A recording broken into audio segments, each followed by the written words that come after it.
Hello बच्चों। तो बेटे ओवरहेड की आप सेकंड क्लास स्टार्ट करेंगे। पिछली क्लासेस में आपको मैंने ओवरहेड चैप्टर से रिलेटेड कुछ थ्योरी के बारे में बात करी थी और एक तरीके से पूरे चैप्टर का एक पिक्चर आपको मैंने बना के दिया था। इस पूरे चैप्टर में हमने एक्चुअली करना क्या होता है। ओवरहेड जो कि कॉमन कॉस्ट होती है, डिफरेंट प्रोडक्ट से बिलोंग करती है, तो उसको किस तरीके से हम प्रोडक्ट में एब्जॉर्ब करेंगे, यही हमारे इस पूरे चैप्टर का मोटिव है जो हमने इस पर सीखना है। ठीक है बच्चों। तो ओवरहेड से रिलेटेड हमने कुछ टॉपिक पिछली क्लास में डिस्कस करे थे। एक डिस्कस किया था हमने प्राइमरी डिस्ट्रीब्यूशन ऑफ ओवरहेड। ठीक है बेटा, जब हम क्या करते हैं ओवरहेड को प्रोडक्शन और सर्विस डिपार्टमेंट दोनों में चार्ज करते हैं तो उसको प्राइमरी डिस्ट्रीब्यूशन ऑफ ओवरहेड बोला जाता है, राइट सर। और जब सर्विस डिपार्टमेंट के खर्चों को हम प्रोडक्शन डिपार्टमेंट में चार्ज कर देते हैं तो उसको सेकेंडरी डिस्ट्रीब्यूशन ऑफ ओवरहेड कहते हैं। ये सब थ्योरी लास्ट लेक्चर में डिस्कस करी है। अब हम क्या करेंगे बेटा, उससे आगे बढ़ेंगे और एक न्यूमेरिकल क्वेश्चन हम यहाँ पर सॉल्व करने की कोशिश करेंगे, राइट बच्चों। तो क्वेश्चन मैंने आपके सामने लिखा हुआ है, आप किसी भी टाइम वीडियो को पॉज करके ये पूरा क्वेश्चन नोट डाउन कर सकते हो। एक बार मैं क्या करूँगा, ये पूरा क्वेश्चन आपके लिए रीड आउट करता हूँ, उसके बाद इस क्वेश्चन को सॉल्व करेंगे। तो क्वेश्चन में कुछ ऐसे बोलता है पहले बच्चों, कहता है इन ए फैक्ट्री, एक फैक्ट्री में following particulars have been collected for the 3 monthly period ending on 31 December 2016। इसका ये मतलब हुआ कि अक्टूबर, नवंबर, दिसंबर 2016 का उससे रिलेटेड डेटा क्वेश्चन में आपको गिवन है। Compute the departmental overhead rates, आपको डिपार्टमेंटल ओवरहेड रेट निकालने। अभी डिपार्टमेंटल ओवरहेड रेट क्या होते हैं सर? डिपार्टमेंटल ओवरहेड रेट का क्या मतलब है? इसका मतलब है कि आपको यहाँ पर हर डिपार्टमेंट का एब्जॉर्प्शन रेट निकालना है। ठीक है बेटे, इसका ये मतलब है आपको हर डिपार्टमेंट का ओवरहेड एब्जॉर्प्शन रेट निकालना है। ओवरहेड एब्जॉर्प्शन रेट कैसे निकालते हैं ये मैंने पिछले लेक्चर में डिस्कस नहीं किया था, लेकिन इस क्वेश्चन में मैं पहले ओवरहेड एब्जॉर्प्शन रेट निकालूंगा। कैसे निकालेंगे वो हम सीखेंगे, उसको यूज कैसे करते हैं, और फिर ओवरहेड एब्जॉर्प्शन रेट की जो थ्योरी है उसको हम डिस्कस करेंगे। ठीक है सर। तो कहते हैं तीनों डिपार्टमेंट के लिए आपको ओवरहेड एब्जॉर्प्शन रेट निकालना है। Assuming that overheads are recovered as a percentage of direct wages, वो जो ओवरहेड रेट आप निकालोगे वो डायरेक्ट वेजेस के बेस पे निकाला जाएगा। ठीक है। ओवरहेड रेट निकालने के कई तरीके के बेस हो सकते हैं, तो आपको डिपार्टमेंट का नेचर समझ के, उसमें जो काम किया जा रहा है उसका नेचर समझ के आपको बेस सिलेक्ट करना पड़ता है। कौन कौन से डिफरेंट बेसिस होते हैं वो भी हम आपको इसी लेक्चर में आराम से बताएंगे। तो बेटा कुछ क्वेश्चन में आपको चीजें गिवन है। पांचों डिपार्टमेंट की डायरेक्ट वेजेस, पांचों डिपार्टमेंट का डायरेक्ट मटेरियल, पांचों डिपार्टमेंट में कितना स्टाफ काम कर रहा है उसकी जानकारी गिवन है। इलेक्ट्रिसिटी कितने किलोवाट आवर्स डिपार्टमेंट में कंज्यूम हुई है। किलोवाट आवर्स का मतलब जब मशीन चली होगी, जो मशीनों ने पावर कंज्यूम करी होगी वो आपको गिवन है। लाइट पॉइंट कितना हो रहा है बेटा आपको 10, 16, 4, 6, 4। जो जनरल लाइटिंग होती है उसके लिए लाइट पॉइंट को यूज करते हैं। असेट इस डिपार्टमेंट में कितने कितने की है, और हर डिपार्टमेंट का एरिया क्वेश्चन का गिवन है। उसके अलावा प्यारे बच्चों कुछ खर्चे आपको गिवन है। आपको मोटिव पावर, मशीन की पावर में कितना खर्चा आया, मशीन ने कितनी पावर कंज्यूम करी, टोटल 550 रुपए की। पांचों डिपार्टमेंट में जितनी मशीनें थी उन्होंने 550 रुपए की पावर कंज्यूम करी है। लाइटिंग पावर 100 रुपए का है। पावर में और जनरल लाइटिंग में फर्क होता है, मैंने पिछले लेक्चर में आपको बताया था। पावर तभी कंज्यूम होती है जब मशीन ऑपरेट होती है, लेकिन जो जनरल लाइटिंग होती है उसका यूज उसको मशीन से या प्रोडक्शन से उसका लिंक नहीं होता है। अगर प्रोडक्शन नहीं भी होगा तो भी जनरल लाइटिंग कंज्यूम होती है। अगर प्रोडक्शन नहीं होगा तो भी कुछ पंखे चलेंगे, कुछ बिजली चलेगी, तो उस पर जो खर्चा होता है बच्चों उसको जनरल लाइटिंग बोलते हैं। आगे क्वेश्चन में कहता है स्टोर ओवरहेड, जो स्टोर डिपार्टमेंट है उसको होने वाला खर्चा। स्टाफ को कुछ अमेनिटीज, कुछ सुविधाएं दी गई हैं, तो वो बेटा कितना का है, 1500 रुपए का है। डेप्रिसिएशन आपका दे रखा है 1,50,000 रुपए का। रिपेयर्स और मेंटेनेंस है आपका 3,000 रुपए का। जनरल ओवरहेड 6,000 रुपए के हैं। रेंट एंड टैक्सेस 275 रुपए का है। आगे क्वेश्चन में कहता है जो सर्विस डिपार्टमेंट ई है उसके जो भी खर्चे निकलेंगे आपने उसको प्रोडक्शन डिपार्टमेंट में चार्ज करना है। इसका मतलब सेकेंडरी डिस्ट्रीब्यूशन ऑफ ओवरहेड करने को कह रहा है, और कह रहा है कि सेकेंडरी डिस्ट्रीब्यूशन आप करोगे वो डायरेक्ट वेजेस के आधार पे करना। ए के खर्चे प्रोडक्शन डिपार्टमेंट में चार्ज होंगे डायरेक्ट वेजेस के आधार पर, और जो डी के खर्चे होंगे प्यारे बच्चों उसको 5:3:2 में आपको यहाँ पर डिस्ट्रीब्यूट करना है। ठीक है, तो फटाफट से पहले आप ये क्वेश्चन लिख लीजिए, फिर मैं इसका सॉल्यूशन आपको यहाँ पे सॉल्व करूंगा।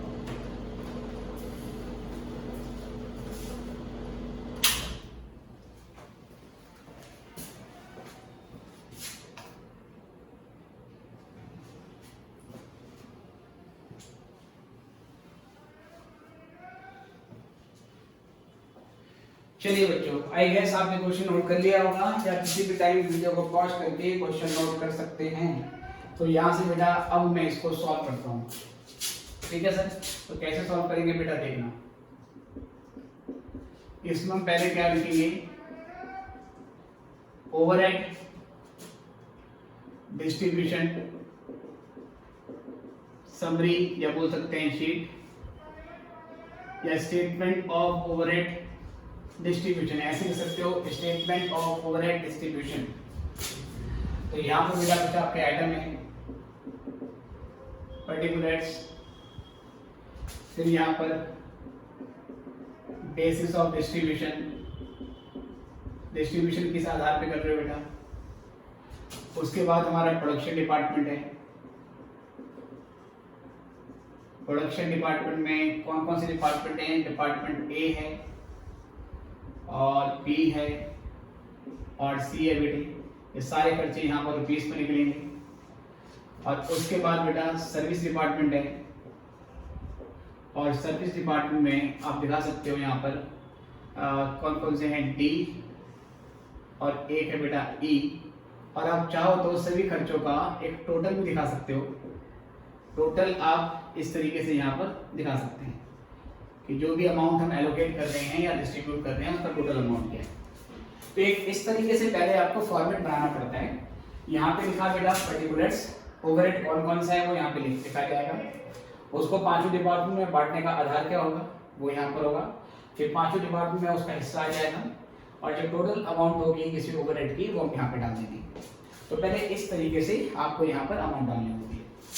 ठीक है बेटी, तो ये मैंने इस तरीके से फॉर्मेट बना लिया। जब भी ओवरहेड का डिस्ट्रीब्यूशन करना पड़ेगा आपको इसी तरीके से एक शीट बनानी है। उसके बाद क्या करेंगे बेटा, सबसे पहले हम यहाँ पे लेते हैं डायरेक्ट कॉस्ट। डायरेक्ट कॉस्ट का मतलब हो गया sir direct material, direct labour और डायरेक्ट क्या नाम है एक्सपेंसेस। ये सारी चीजें बेटा सिर्फ और सिर्फ सर्विस डिपार्टमेंट के लिए दी जाएंगी। I repeat, direct material, direct labour, direct expenses, ये सारी की सारी चीजें सिर्फ सर्विस एक्सपेंस के लिए दी जाएगी। हम प्रोडक्शन डिपार्टमेंट की डायरेक्ट कॉस्ट को नहीं लेंगे। ना हम प्रोडक्शन डिपार्टमेंट का डायरेक्ट लेबर लेंगे, ना डायरेक्ट मटेरियल लेंगे, ना डायरेक्ट एक्सपेंस लेंगे। क्यों नहीं लेंगे प्यारे बच्चों? हमारी शीट का क्या नाम है, ओवरहेड डिस्ट्रीब्यूशन। हम यहाँ पर ओवरहेड, इसका मतलब इनडायरेक्ट कॉस्ट को डिस्ट्रीब्यूट कर रहे हैं। किसकी इनडायरेक्ट कॉस्ट? अल्टीमेटली प्रोडक्शन में ही आपने इनडायरेक्ट कॉस्ट को चार्ज करवाना पड़ता है।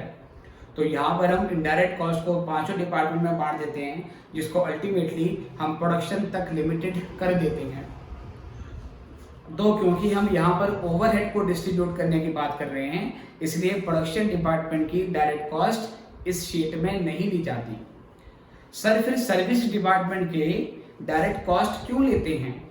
क्योंकि प्यारे बच्चों सर्विस डिपार्टमेंट की जो कॉस्ट होती है, सर्विस डिपार्टमेंट की जो डायरेक्ट कॉस्ट होती है वो सर्विस डिपार्टमेंट के लिए डायरेक्ट कॉस्ट है, बट प्रोडक्शन डिपार्टमेंट के लिए वो क्या बन जाएगी? प्रोडक्शन डिपार्टमेंट के लिए वो इनडायरेक्ट कॉस्ट बन जाएगी। और दूसरा रीजन इसके पीछे ये है, आपको मैंने बताया था, क्योंकि सर्विस डिपार्टमेंट रेवेन्यू जनरेट नहीं करता है, इसलिए सर्विस डिपार्टमेंट के जितने भी एक्सपेंसेस होंगे उसको अल्टीमेटली प्रोडक्शन में ही चार्ज करवाना पड़ेगा। तो हम सर्विस डिपार्टमेंट के सारे खर्चे लेते हैं, चाहे वो डायरेक्ट कॉस्ट हो चाहे वो इनडायरेक्ट कॉस्ट हो, क्योंकि अल्टीमेटली सर्विस डिपार्टमेंट के सारे खर्चे प्रोडक्शन डिपार्टमेंट को एब्जॉर्ब करना पड़ेगा। Is it okay sir? तो मैंने यहाँ पे लिखा direct material, direct labour, direct expenses. किसका बेटा? ये सिर्फ यहाँ पर आएगा सर्विस डिपार्टमेंट का। ध्यान रखना ये सिर्फ और सिर्फ सर्विस डिपार्टमेंट के लिए दिया जाता है। अब चेक करते हैं क्या इस क्वेश्चन में हमें डायरेक्ट कॉस्ट वगैरह गिवन है सर्विस डिपार्टमेंट के लिए। तो बेटा डायरेक्ट वेजेस भी गिवन है, डायरेक्ट मटेरियल भी गिवन है। तो मैं केवल इतना पोर्शन यहाँ पर क्या करूंगा बेटे, डाल दूंगा, है ना।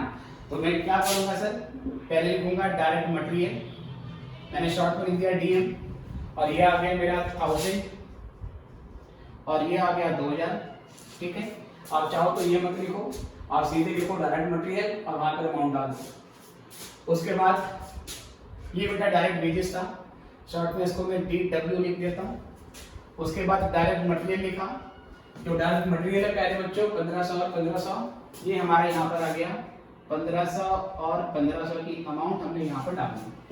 उसके अलावा बेटा ये स्टाफ, इलेक्ट्रिसिटी, लाइट फंड, ये सारी चीजें तो बेसिस हैं जिसके आधार पर बाकी खर्चों को आपने डिस्ट्रीब्यूट कर देना है। अगर इनडायरेक्ट मटेरियल, इनडायरेक्ट लेबर और इनडायरेक्ट एक्सपेंस दिए होते तो वो तो हम पांचों डिपार्टमेंट के लेंगे, क्योंकि इनडायरेक्ट का मतलब हो गया ओवरहेड, राइट सर। इनडायरेक्ट का मतलब क्या हो गया, ओवरहेड। इनडायरेक्ट तो सबका ही ले लेंगे, लेकिन डायरेक्ट कॉस्ट सिर्फ और सिर्फ सर्विस डिपार्टमेंट की लेनी है, आपको ध्यान रखना है। और ये अमाउंट सर कहां से आई है, जो गिवन है हमने वही ले ली। इसके यहाँ पर बेसिस क्या लिखेंगे, इसका बेस लिखेंगे एलोकेशन। जब हमें एग्जैक्ट अमाउंट पता होती है, जब हमें एग्जैक्ट अमाउंट पता होगी, जो गिवन है वही लिख देंगे, तो यहाँ पर एलोकेशन लिख दिया जाएगा। यहाँ पर कोई अमाउंट बेटा नहीं आएगी, तो इस तरीके से हम सिग्नल दे देंगे कि वहां पर डैश है, वहां पर कोई फिगर नहीं है। आगे बेटा क्वेश्चन में कहता है मोटिव पावर, है ना, 550 रुपए की आपकी मोटिव पावर। अच्छा बेटा एक मुझसे हुई है गड़बड़, सर्विस डिपार्टमेंट तो ये है ना, ये तो बेटा कॉलम टोटल का है, तो मुझे रेक्टिफाई करना पड़ेगा। यहाँ पर 1000, यहाँ पर 1500, और प्यारे बच्चों यहाँ आएगा 2000, और यहाँ कितना है बेटा 1500, बाकी यहाँ लिखेंगे टोटल, ये होगा 3 और ये हो जाएगा बेटा 3। ठीक है बेटे, तो 1000, 2000 डी और ए का, 1500 1500 डी और ए का, बाकी टोटल हो गया 3000 3000। अब ठीक है, थोड़ा सा मैंने वो लास्ट के 2 कॉलम में लिख दिया था, ठीक है, इसी गलती के लिए मुझे माफ कर देना जी बच्चों। तो डायरेक्ट वेजेस और डायरेक्ट मटेरियल, अब यहाँ से हम आगे बढ़ेंगे। आगे हमें क्वेश्चन दे रखा है मोटिव पावर, मोटिव पावर का मतलब पावर। अब पावर का क्या एक्सपेंस आया पहले बच्चों, अब इस पावर के एक्सपेंस को हमने डिस्ट्रीब्यूट करना है। तो मैंने बताया था पावर मशीन की किलोवाट आवर्स जो कैपेसिटी होती है उसके ऊपर डिपेंड करती है। तो पावर कभी भी आपको दी होगी तो किलोवाट आवर्स के रेशियो में आपको बांट देना है। तो पावर की अमाउंट 550 है, टोटल अमाउंट मैंने यहाँ पे लिख दी। अब ये 550 की जो अमाउंट है प्यारे बच्चों, इस 550 की अमाउंट को हम डिस्ट्रीब्यूट करेंगे इसके बेसिस पे बेटे, इसको हम किलोवाट आवर्स के रेशियो में बांट देंगे। तो यहाँ पर बेसिक लिख देंगे किलोवाट आवर्स, कि यहाँ पर किलोवाट आवर्स के बेसिस पे बांटा जा रहा है। तो ये 4000, 3000, 7000, 7000 और 2, 9000, 9000 और 1000, 10000, और ये हो गया बेटा 11000। 11000 का आपका टोटल अमाउंट है। अब आपको क्या करना है, या तो इनका रेशियो निकाल लो, 4000 रेशियो 3000 रेशियो 2000 रेशियो 1000 रेशियो 1000, और उस रेशियो में 550 को बांट दो। या पहले ऐसे कर देते हैं, 550 को, 550 रुपए की अमाउंट को इन सब के टोटल से डिवाइड कर देंगे। ठीक है सर, टोटल से डिवाइड करने पे वो पर किलोवाट आवर्स का वैल्यू आ जाएगी। फिर जब हमें एक ही हिस्से का निकालना पड़ेगा, तो जो पर किलोवाट आवर्स आया उसको अल्टीमेटली मुझे 4000 से क्या करना पड़ेगा, मल्टीप्लाई करना पड़ेगा। फॉर एग्जांपल अगर मैं एक ही हिस्से की अमाउंट निकालूं बेटा, एक ही हिस्से की अमाउंट निकालूं तो कैसे निकालूंगा, मैं पहले 550 लूंगा, ये मैंने 550 लिखा। इन सब का जो टोटल है बेटा, इन सब का टोटल आ रहा है 11000, इसको मैं 11000 से डिवाइड कर दूंगा। ठीक है, फिर मुझे किसके हिस्से का निकालना है, एक हिस्से का। कितनी अमाउंट है उसकी, 4000, तो 4000 से क्या कर दूंगा बेटा, मल्टीप्लाई कर दूंगा। अब ये सब करने के बाद मुझे कैलकुलेशन करनी पड़ेगी और देखना पड़ेगा कितना कितना इसका अमाउंट आ रहा है।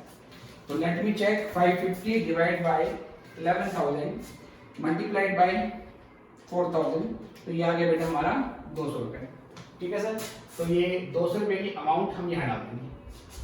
सेम ऐसे अगर मुझे बी के हिस्से का निकालना हो तो पहले कोई 550 डिवाइड बाय 11000 इंटू किससे कर दूंगा बेटा 2000 से। तो 2000 से इंटू कर दो, सॉरी 2 नहीं है बेटा, कितना है ये 3 है, तो 3000 से इंटू कर दो, राइट। अब क्या करोगे सर 3000 का इंटू 550 डिवाइड बाय 11 सर, ये आ जाएगा 150, ठीक है सर। ऐसे अगर आपको सी के हिस्से का निकालना है तो 550 डिवाइड बाय 11000 इंटू क्या कर दोगे बेटा 2000, है ना। ये वही चीज है कि पहले जो रेशियो है, रेशियो के टोटल से डिवाइड कर रहे हैं और उस रेशियो में जो एलिमेंट है उसके कंपोनेंट से फिर मल्टीप्लाई कर दे रहे हैं, इधर होगी, इसमें कोई दिक्कत नहीं है। सेम ऐसे बेटा यहाँ से निकालेंगे तो ये हो जाएगा आपका 100, ये आ जाएगा बेटा आपका 50 और ये भी बेटा आपका आ जाएगा 50 और इन सब का जो टोटल होगा बेटा 200, 350, 450 और 50 550 के बराबर हो जाएगा, ठीक है सर। तो मोटी पावर हमने ऐसे बांटी।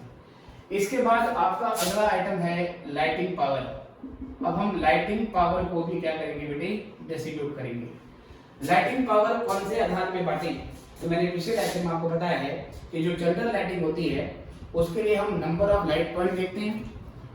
नंबर ऑफ लाइट पॉइंट का मतलब ऐसे कौन से पॉइंट हैं जो करंट ड्रॉ कर रहे हैं, लाइक किसी डिपार्टमेंट में कितने पंखे और कितने ट्यूब हैं उसे काउंट कर लिया जाएगा और उसके रेशो में हम जनरल लाइटिंग को डिस्ट्रीब्यूट कर देंगे। और अगर जनरल लाइट पॉइंट हमारे पास नहीं हो तो फिर हम एरिया हर डिपार्टमेंट के एरिया के रेशो में भी डिस्ट्रीब्यूट कर सकते हैं।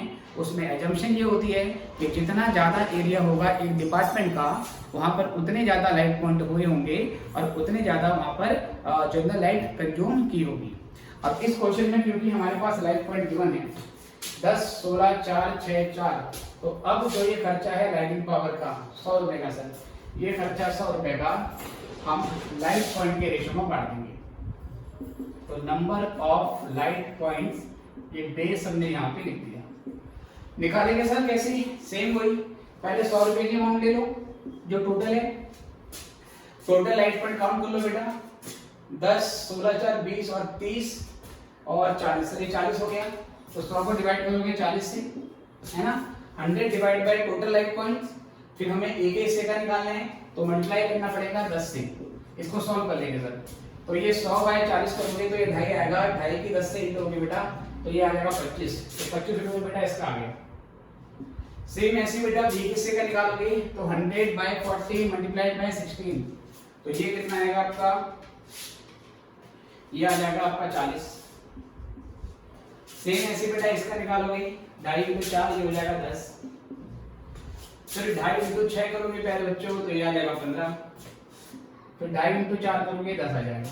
इन सब का जो टोटल है अल्टीमेट वो 100 के बराबर आएगा क्योंकि 100 रुपए की अमाउंट को हम डिस्ट्रीब्यूट कर रहे हैं। तो 75 और उसके बाद 65, 75 और 90 और 10 की आपका 100 आ गया।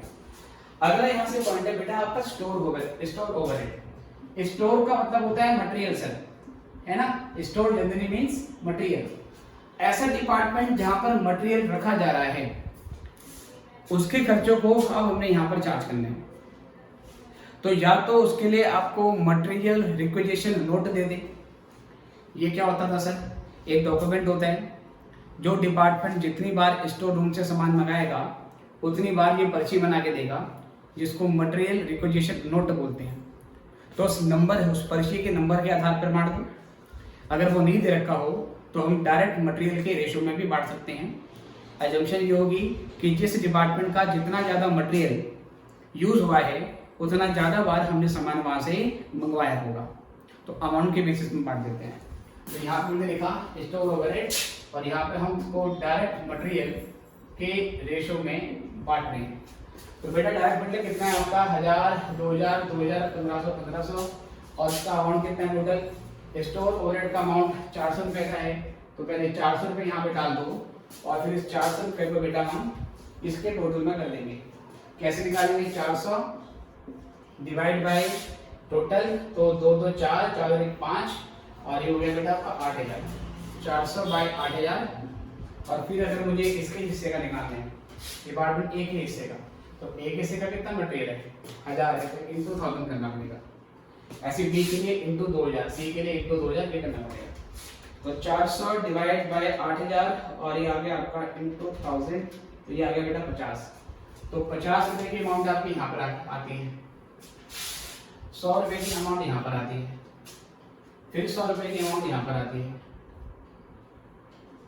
ठीक है सर। उसके बाद फिर 75 यहाँ पर आएगी और फिर 75 यहाँ पर आएगी। इस सबका टोटल 400 होना चाहिए, तो 150 और उसके बाद फिर ये आपका हो गया 200 और 400 बिल्कुल ठीक है। उसके बाद है स्टाफ अमेनिटीज। आपने स्टाफ को कुछ अमेनिटीज दी हैं। अब इसका जो टोटल एक्सपेंस है बच्चों वो 1500 रुपए का है। अब इसको किस आधार पे बांटें? स्टाफ को कुछ सुविधाएं दी गई हैं, 1500 रुपए की अमाउंट है, किस आधार पे बांटें? तो सही लॉजिक आपको इसमें से ढूंढना पड़ेगा। एप्रोप्रिएट बेसिक क्या है, लॉजिक क्या है स्टाफ अमेनिटीज को डिस्ट्रीब्यूट करने के लिए? तो बेटा जिस डिपार्टमेंट में जितने ज्यादा एम्प्लॉइज होंगे उन स्टाफ को उतनी ज्यादा अमेनिटीज का बेनिफिट मिला होगा। जिस डिपार्टमेंट में कम एम्प्लॉइज होंगे उन्होंने कम फायदा उठाया होगा, जिस डिपार्टमेंट में ज्यादा बंदे होंगे उन्होंने ज्यादा फायदा उठाया होगा। तो नंबर ऑफ एम्प्लॉय के बेसिस पे बांट दो, इसका मतलब स्टाफ नंबर के रेशियो पे बांट दो। तो स्टाफ नंबर के रेशियो में इसको बांटेंगे। टोटल अमाउंट कितनी है सर? स्टाफ अमेनिटीज के अमाउंट 1500 रुपए है। और अब इसको कैसे डिस्ट्रीब्यूट करेंगे? ये 150 हो गए, 300 और 100 400 और बेटा ये कितना हो गया आपका 500। तो 1500 रुपए की जो अमाउंट है, 1500 रुपए की जो अमाउंट है उसको 500 से डिवाइड करेंगे। पहले amount divide by total base, right? Amount divide by total base multiplied by उसके बाद मल्टीप्लाइड बाय जिस डिपार्टमेंट के लिए निकालना है उसका बेस। तो क्या करेंगे बेटा, इसका बेस कितना है? यहाँ पर 100 है हमारा, तो अल्टीमेटली ये आपका आ जाएगा 300। अगर मैं इसका निकालूं तो ये आ जाएगा 300 क्या है बच्चों? इसका आ जाएगा बेटे 450, इसका आ जाएगा बेटा 450, इसका आ जाएगा 150, इसका आ जाएगा 150। अब बेटा जोड़ देंगे तो 450 ये हो गया आपका कितना 900 और 300 1200, बिल्कुल 1500 आपका आ रहा है। यहाँ से उसके बाद है आपका रिपेयर्स एंड मेंटेनेंस। अब हमने रिपेयर्स एंड मेंटेनेंस को डिस्ट्रीब्यूट करना है। अब रिपेयर्स और मेंटेनेंस किस आधार पे बांटे? नॉर्मली बेटा रिपेयर्स और मेंटेनेंस किसका होता है? असेट्स का होता है। जिस असेट की वैल्यू ज्यादा होती है उसमें रिपेयर्स और मेंटेनेंस का नॉर्मली एक्सपेंस भी ज्यादा आता है। इसको ऐसे समझिए कि एक मोबाइल रिपेयर शॉप पे 2 कस्टमर आते हैं। एक का आईफोन खराब हो गया है, वो कहता है कि इसको ठीक कर दो, इसमें कुछ ऑडियो की दिक्कत हो रही है। और एक 2000 रुपये का फ़ोन है, वही बेसिकली मान लीजिए नॉर्मल सा लावा का फ़ोन है, मान लीजिए 2000 रुपये का बेसिक फ़ोन है, उसमें भी ऑडियो की दिक्कत है। कस्टमर कहता है इसको ठीक कर दो। आपको क्या लगता है कि मोबाइल रिपेयर करने वाला बंदा किस मोबाइल को रिपेयर करने के ज़्यादा पैसे मांगेगा? आईफोन पे पैसे ज़्यादा मांगेगा या वो 2000 रुपये का जो बेसिक फ़ोन है लावा वाली कंपनी का, उस पर वो क्या करेगा, पैसे ज़्यादा मांगेगा? बेटा नॉर्मली आईफोन को टच करने के एक्सपेंस ज़्यादा होंगे, तो वो आईफोन पे सर्विस चार्ज ज़्यादा लेगा और 2000 रुपये का जो मोबाइल है बेसिक उस पर सर्विस चार्ज कम लेगा। वो आईफोन जो कि 1 लाख रुपये का है उसके डिफेक्ट को करेक्ट करने के लिए 3000 रुपये 4000 रुपये मांग सकता है, एज्यूमिंग डिफेक्टिव मेजर कि भाई इसको ठीक करने में 4000 रुपीज़ लगेंगे। और वो कस्टमर पे भी कर सकता है क्योंकि 1 लाख रुपए का नया फ़ोन लेने से अच्छा ये है कि 4000 रुपये लगाकर इसी डिवाइस को ठीक करवा लो। लेकिन जो 2000 रुपये का मोबाइल लेके आया है उस कस्टमर को रिपेयर करने वाला पर्सन नहीं बोल सकता कि इसको ठीक करने के 3000 रुपये लगेंगे, क्योंकि 2000 में तो नया मोबाइल आ जाएगा, राइट? तो रिपेयर्स और मेंटेनेंस असेट की वैल्यू के आधार पे बांटे, एज्यूमिंग जिस डिपार्टमेंट में जितनी ज्यादा वैल्यू की असेट्स होगी उस डिपार्टमेंट में उतना ज्यादा रिपेयर्स एंड मेंटेनेंस आपका डिस्ट्रीब्यूट किया जाएगा। कभी कभार क्वेश्चन में रिपेयर्स एंड मेंटेनेंस दिया होता है और हमें असेट्स की वैल्यू क्वेश्चन में गिवन नहीं होती, तो आप लेबर आवर्स के बेसिस पे भी रिपेयर्स मेंटेनेंस को डिस्ट्रीब्यूट कर सकते हो। उसके पीछे एजम्पशन ये होती है कि जिस डिपार्टमेंट में जितने ज़्यादा लेबर आवर स्पेंड हुए होंगे, जितने ज़्यादा घंटे काम हुआ होगा, उतने ज़्यादा रिपेयर करने की जरूरत आपको पड़ेगी, क्योंकि जब काम ज़्यादा होगा तो रिपेयर मेंटेनेंस आपको ज़्यादा करने की जरूरत पड़ सकती है।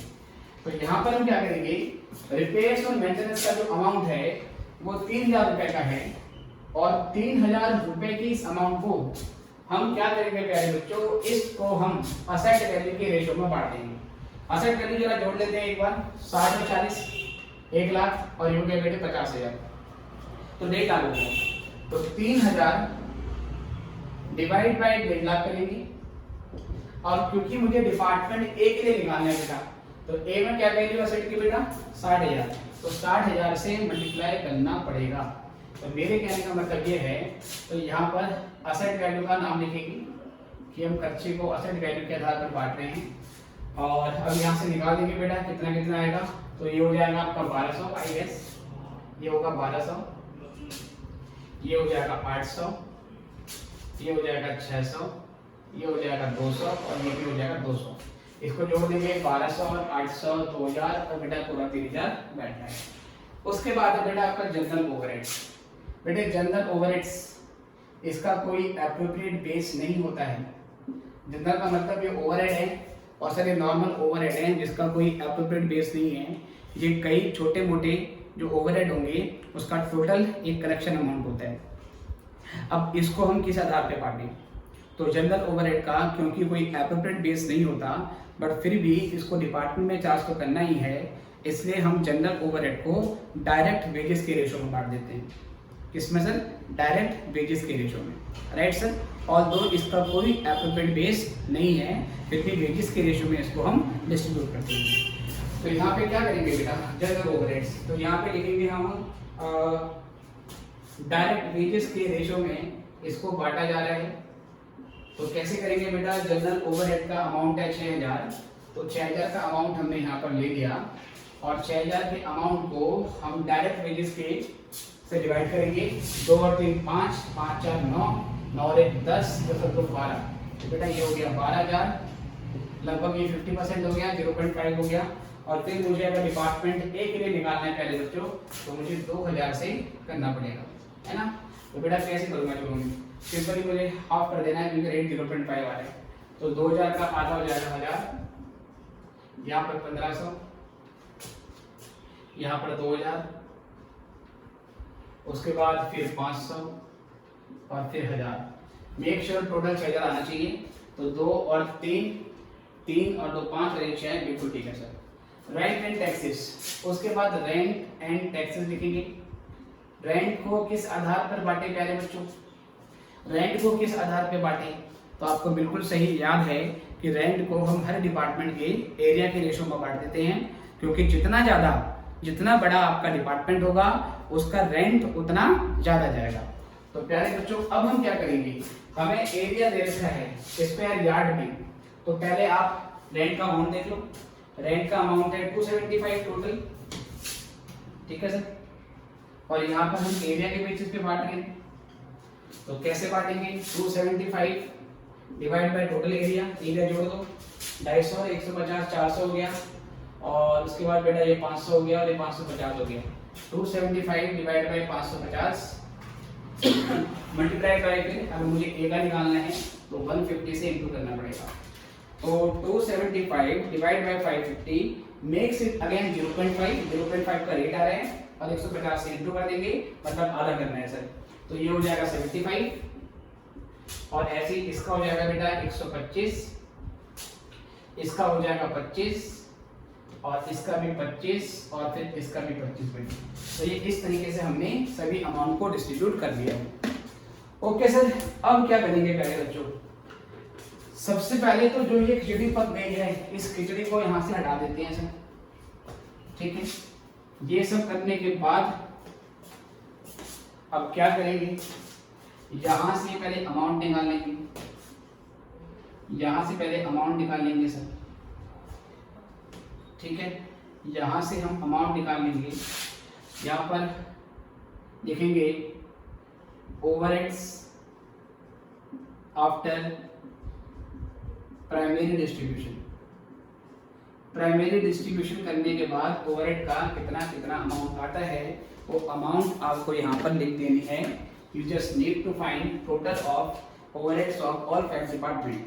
तो 200 plus 25 plus 50 plus 300 plus 1200 plus 1000 plus 75। तो इट इज 2850, 2850, ठीक है। I just need to check the solution from the book I have taken this question. तो it is 8850, why amount is different, ठीक है बेटा, एक मिनट या तो मैं कुछ फिगर में एरर किया है। 6000 डेप्रिसिएशन कोई खर्चा मैंने छोड़ दिया है, और I have skipped this question बेटे। 15000 का डेप्रिसिएशन मैंने छोड़ दिया है, तो मुझे अभी इसमें डेप्रिसिएशन भी लेना पड़ेगा ना। मोटिव पावर ले लिया है, लाइटिंग ले लिया है, और स्टोर ले लिया है। उसके बाद स्टोर और के बाद में स्टाफ अमेनिटीज ली, रिप्लेसमेंट दिया बेटा। I have forgotten depreciation. चलिए let me make some correction again बेटे। मुझे थोड़ा सा इसमें करेक्शन करना है क्योंकि मैं डेप्रिसिएशन को इसमें छोड़ चुका हूँ, तो कोई बात नहीं, थोड़ा सा मैं इसको रेक्टिफाई करता हूँ। जो बच्चे ध्यान से देख रहे हैं उन्होंने नोटिस किया होगा, तो बेटा आप बिल्कुल ठीक हैं। डेप्रिसिएशन रह गया इसमें हमारा, हम डेप्रिसिएशन को भी यहाँ पर अब डिस्ट्रीब्यूट कर देते हैं। चलिए बच्चों थोड़ा सा काम और, यहाँ से मिलेंगे डेप्रिसिएशन। तो बेटा अब अगला अमाउंट डेप्रिसिएशन का है। बेटा डेप्रिसिएशन किस पे लगा होगा, यहाँ पर मशीन का जो डेप्रिसिएशन है उसकी बात हो रही है। तो मशीन के जो डेप्रिसिएशन होंगे सिंपली उसको असेट वैल्यू के आधार पर हम बांट देंगे, ठीक है सर। जो असेट है उसकी वैल्यू के बेस पे बांटेंगे। डेप्रिसिएशन का टोटल अमाउंट है 1.5 लाख रुपए का, वेरी बिग अमाउंट बेटे, 1,50,000।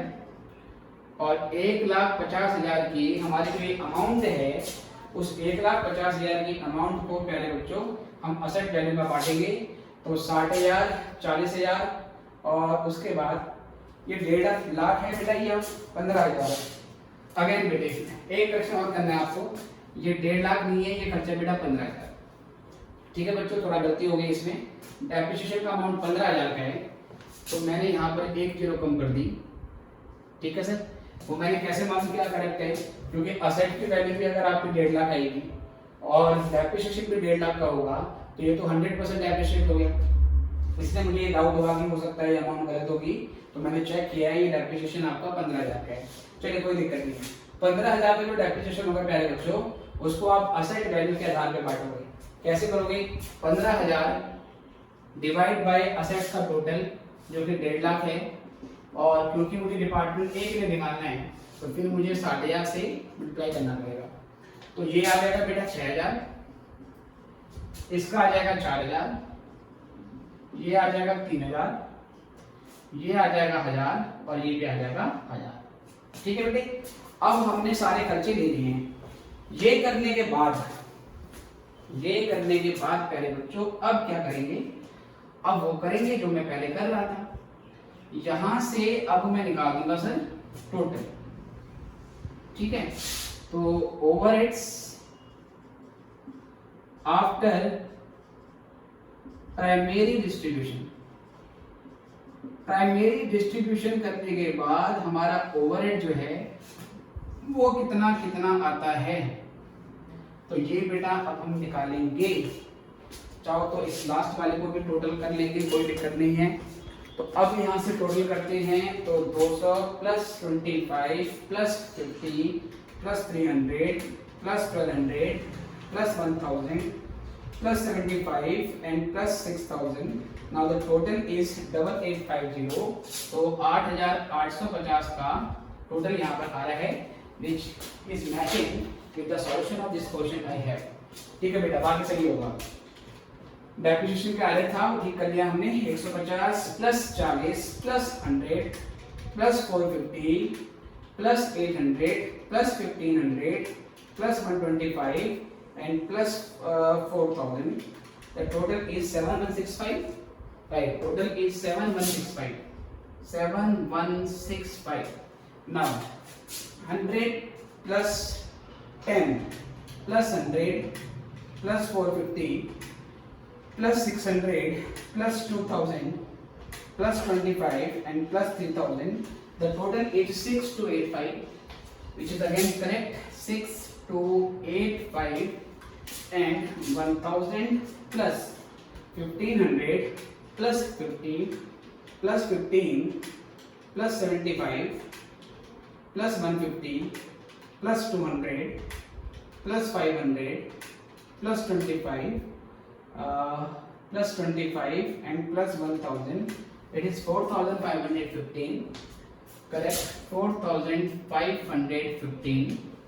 Now 2000 plus 1500 तो ये हो गया 3500 plus 50 plus 10 plus 75 plus 150 plus 200 plus 1000 plus 25 and plus 1000, 6010. Again this correct, 6010.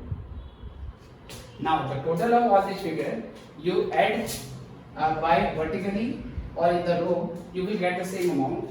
8850 plus 7165 plus 6285 plus 4515 plus 6010 and the total is 32,825, which is again correct. 32,825, it is correct. Now what will we do? We have completed primary distribution of overhead. Now the next step is secondary distribution of overhead. और secondary distribution of overhead क्या चीज होती है प्यारे बच्चों? तो आपको बहुत अच्छे से पता है कि जब हम सर्विस डिपार्टमेंट के खर्चों को प्रोडक्शन डिपार्टमेंट में चार्ज करते हैं तो उसको सेकेंडरी डिस्ट्रीब्यूशन ऑफ ओवरहेड बोलते हैं। और हमें क्वेश्चन में गाइड कर रखा है कि हमें सेकेंडरी डिस्ट्रीब्यूशन किस आधार पे करना है। तो क्वेश्चन में बोला हुआ है कि जो सर्विस डिपार्टमेंट की है हमने उसके खर्चों को डायरेक्ट वेजेस के आधार पर बांट देना है। तो पहले ई को पकड़ लो सर, लिख लो इज ओवरहेड, ठीक है सर। इसको हम चार्ज कर दें, इसका बेसिस क्या है? डायरेक्ट वेजेस होगा सर। लेकिन अब जो डायरेक्ट वेजेस लेंगे बेटा, अब केवल 3 डिपार्टमेंट के लेंगे, क्योंकि हम इस खर्चे को पांचों में नहीं बांट रहे हैं। हम सर्विस के खर्चों को पांचों में नहीं बांट रहे हैं बेटा, हम किस में बांट रहे हैं? ABC में बांट रहे हैं, बस केवल प्रोडक्शन में चार्ज कर रहे हैं, राइट सर। अभी ये माना जा रहा है कि जो सर्विस डिपार्टमेंट है वो आपस में कोई सर्विसेज नहीं देते। सर्विस डिपार्टमेंट आपस में कोई सर्विस नहीं देते, मतलब डिपार्टमेंट डी ई को सर्विस नहीं देता, डिपार्टमेंट ई डी को सर्विस नहीं देता। ये सिर्फ प्रोडक्शन डिपार्टमेंट को सर्विस दे रहे हैं। कभी कभार ऐसा भी होता है कि सर्विस डिपार्टमेंट आपस में एक दूसरे को भी सर्विस देते हैं। तो सिचुएशन में सेकेंडरी डिस्ट्रीब्यूशन कैसे होगा वो हम आगे इस चैप्टर के लेक्चर में सीखेंगे। फिलहाल तो ये बोला हुआ था कि जो ई का खर्चा आया उसको प्रोडक्शन में चार्ज करना है, प्रोडक्शन में चार्ज करना है डायरेक्ट वेजेस के आधार पर। तो प्रोडक्शन की वेजेस हैं 2000, 3000 और 4000, टोटल हो गया आपका 2, 3, 5, 4, 9000 सर। तो 9000 में आपने इसको बांट देना है। तो क्योंकि मैं इसकी अमाउंट को बांटूंगा तो 6010 में मैंने यहाँ ब्रैकेट लगा दिया। ब्रैकेट लगाने का मतलब है दिस अमाउंट इज डिसअपीयरिंग। अब ये अमाउंट खत्म हो रही है क्योंकि ये बाकी डिपार्टमेंट में डिस्ट्रीब्यूट हो जाएगी। किसके बेसिस पे? 2000, 3000, 4000।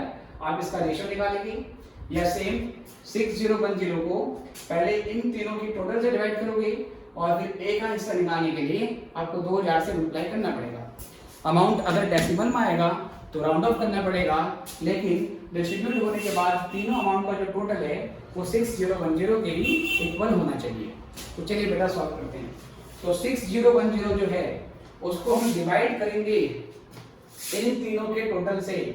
2 और 3 5 और 4 9, तो divide by 9000 multiplied by 2000, the amount I get is 1335.5। तो I am rounding it of and it becomes 1336. It becomes 1336. Now again same process, 6010 divide by 9000 multiplied by wages of department B, that is rupees 3000, and I get 2003.33. Again I am rounding it off, it becomes 2003. It becomes like this. अब क्या करेंगे? 9000 में से प्यारे बच्चों 1336 और 2003 को minus कर देंगे। ये करने के बाद हमारे पास 5661 का अमाउंट आ जाएगा, क्योंकि तीनों अमाउंट का जो टोटल है वो इतना ही आना चाहिए। ठीक है प्यारे बच्चों, तो आई गेस मैंने ये अमाउंट भी निकाल ली है। अगेन बेटा ये कुछ गड़बड़ आई है, ये गलत amount, let me correct it. 6010 में से 1336 और 2003 माइनस कर देंगे अगर हम, तो ये 2671 आ जाएगा। It is 2671। Okay sir. उसके बाद लेंगे हम डी के ओवरहेड। सर इसका क्या करेंगे बेटा, ये ओएच का मतलब है ओवरहेड, पेपर में पूरा लिख के आना। डी के जो ओवरहेड हैं वो प्रोडक्शन डिपार्टमेंट में 5 3 2 में बांटने हैं। अब डी को पकड़ लो सर, डी है 4515, इट इज डिसअपियरिंग। तो अब मैं क्या करूंगा बेटा, इसी के आगे यहाँ पर 4515 लेस कर दूंगा, और ऐसा करने से यहाँ का मान खत्म हो जाएगा। इसको 5 3 2 में बांट देना है। तो 4515 यहाँ पर रेशो लिख देंगे कि हमारा रेशो का रेशो क्वेश्चन में गिवन है वही यूज कर रहे हैं।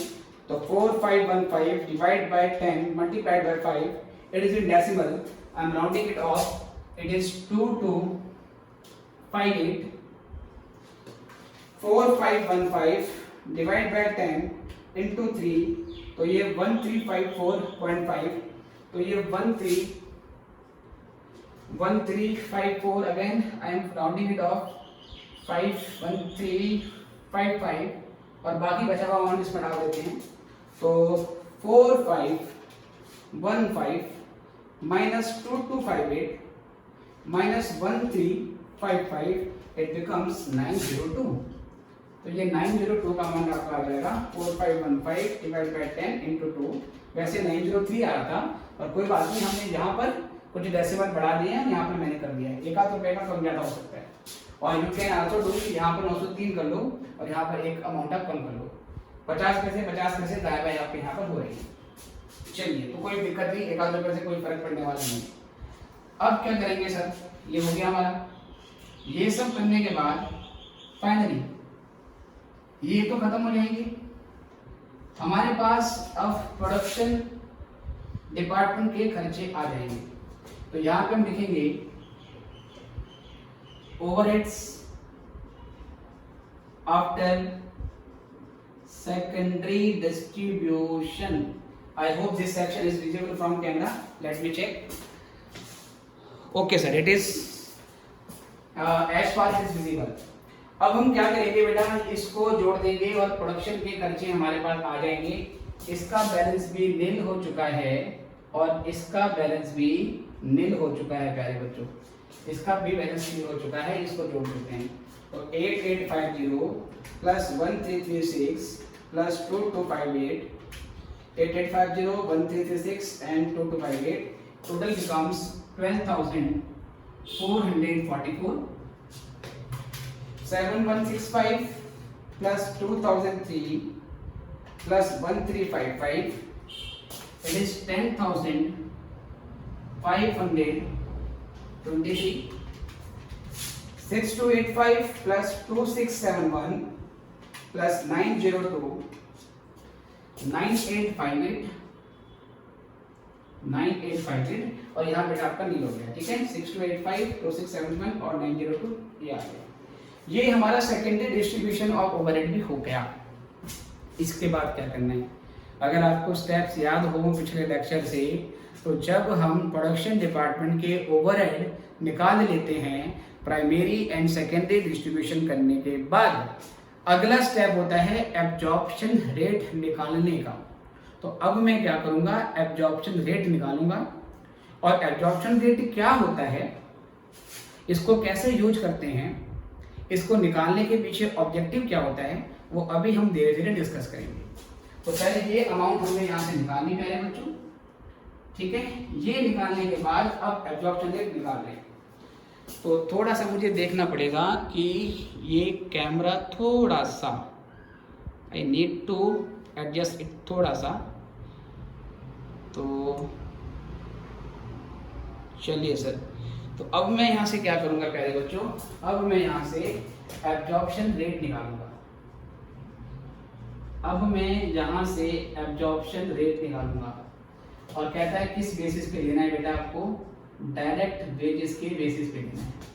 तो पता है क्या करूँगा मैं, ये जो 12,444 का टोटल ओवरहेड आया डिपार्टमेंट ए का, उसको हम ए की वेजेस से डिवाइड कर देंगे और परसेंटेज में निकालना है। ठीक है सर, हमें परसेंटेज में निकालना है। इसका मतलब जो भी ओवरहेड आएगा फिर उसको हम 100 से क्या करेंगे, मल्टीप्लाई कर देंगे। तो 12,444 डिवाइड बाय डिपार्टमेंट ए की वेजेस मल्टीप्लाइड बाय क्या कर देंगे बेटा 100 से। तो देखो 12,444 डिवाइड बाय 2000, 12,444 डिवाइड बाय 2000 और परसेंटेज में निकालना है तो इंटू 100। तो 12,444 डिवाइड बाय 2000 इंटू कर देंगे 100, तो ये आ जाएगा बेटा आपका 622%। ये इसका सिग्निफिकेंस क्या है बेटा, ये क्या शो कर रहा है ये अभी मैं आपको बताऊंगा।